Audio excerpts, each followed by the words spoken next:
penelitian. You are the Kemudian, way of love, ragam penelitian. chosen to teach us Ada the 7 ragam words of penelitian. Allah. Yang diantaranya yang pertama, penelitian ditinjau dari tujuan.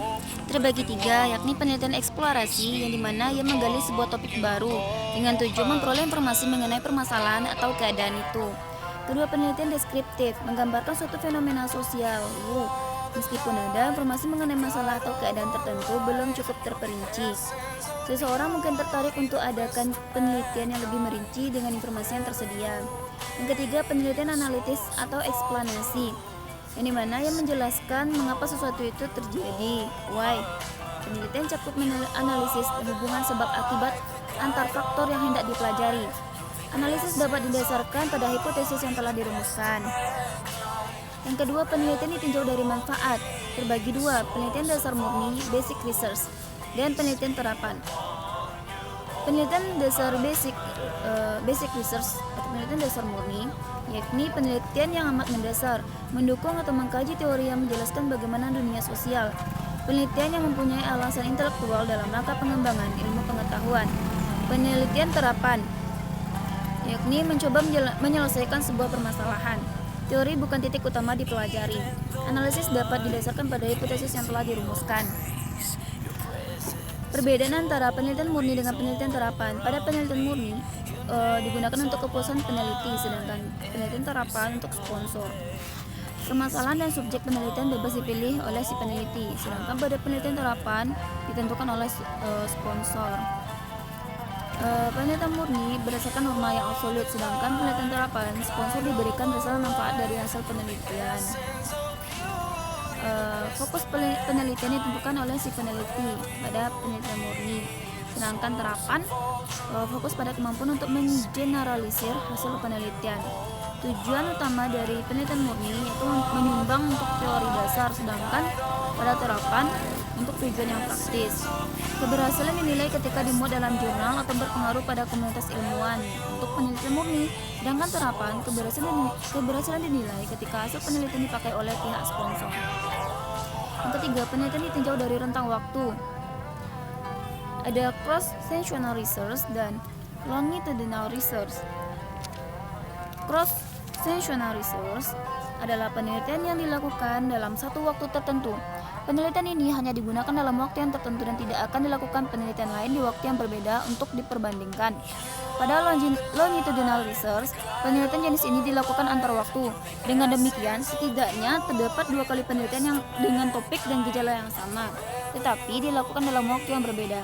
Namun, bukan berarti jika ada 2 penelitian yang dilakukan dalam waktu yang berbeda dengan topik yang sama, selalu dikategorikan ke dalam penelitian longitudinal.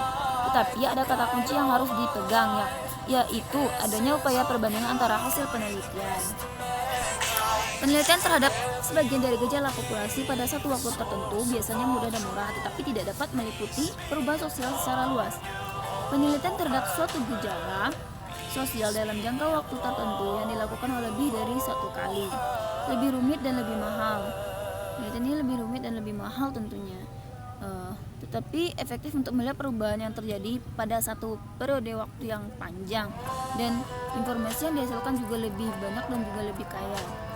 Jenis penelitian ini terbagi lagi atas 4, yaitu panel study, pengamatan atas kelompok orang yang sama dalam waktu yang berbeda.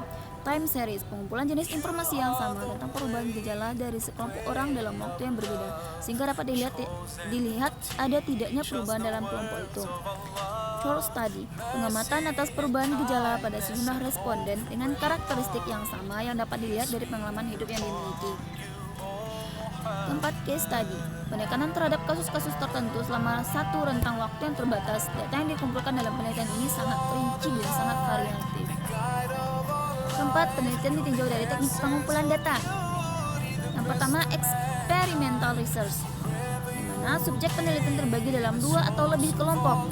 Kondisi termanipulasi memberikan perlakuan secara khusus bagi salah satu kelompok untuk dapat menyimpulkan berbagai perbedaan reaksi terhadap berbagai perlakuan yang berbeda. Penelitian survei. Peneliti mengajukan sebuah pertanyaan tertulis dalam bentuk kuesioner atau wawancara lisan yang hasilnya nanti direkam.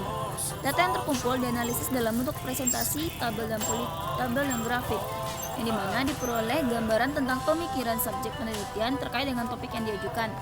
Biasanya menggunakan sampel, yakni sekelompok kecil dari suatu populasi, sehingga data dari sampel dapat digeneralisir untuk populasi.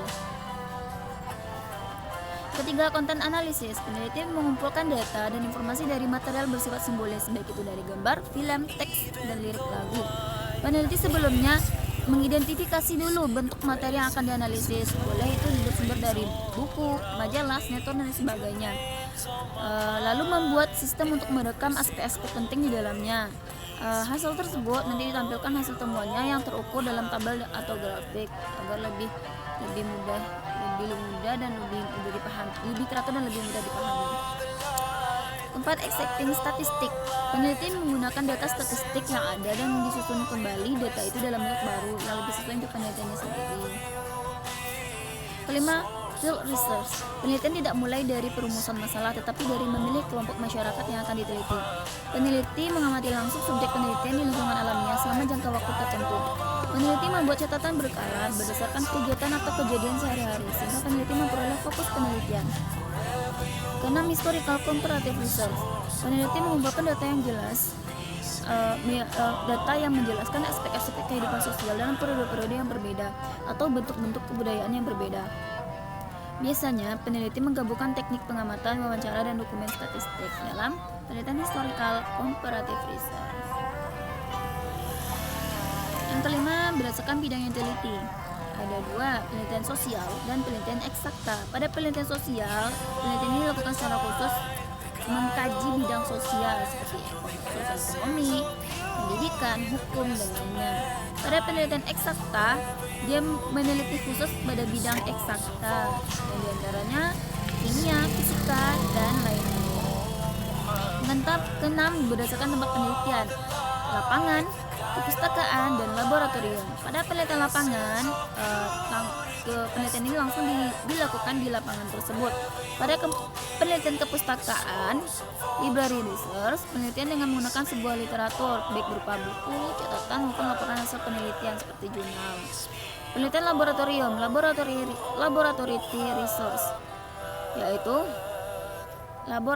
research, yaitu penelitian yang dilaksanakan di laboratorium dan bersifat eksperimen atau percobaan. 7. Berdasarkan spesialisasi bidang ilmu. Penelitian bisnis, komunikasi, hukum, pertanian, dan ekonomi termasuk dalam berdasarkan spesialisasi bidang. Penelitian berdasarkan spesialisasi bidang ilmu. Pada penelitian bisnis dilaksanakan dalam bidang bisnis seperti akunting, keuangan, manajemen, dan pemasaran.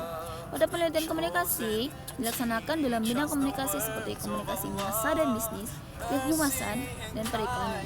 Pada penelitian hukum dilaksanakan dalam bidang hukum seperti hukum perdata, pidana, tata negara, internasional.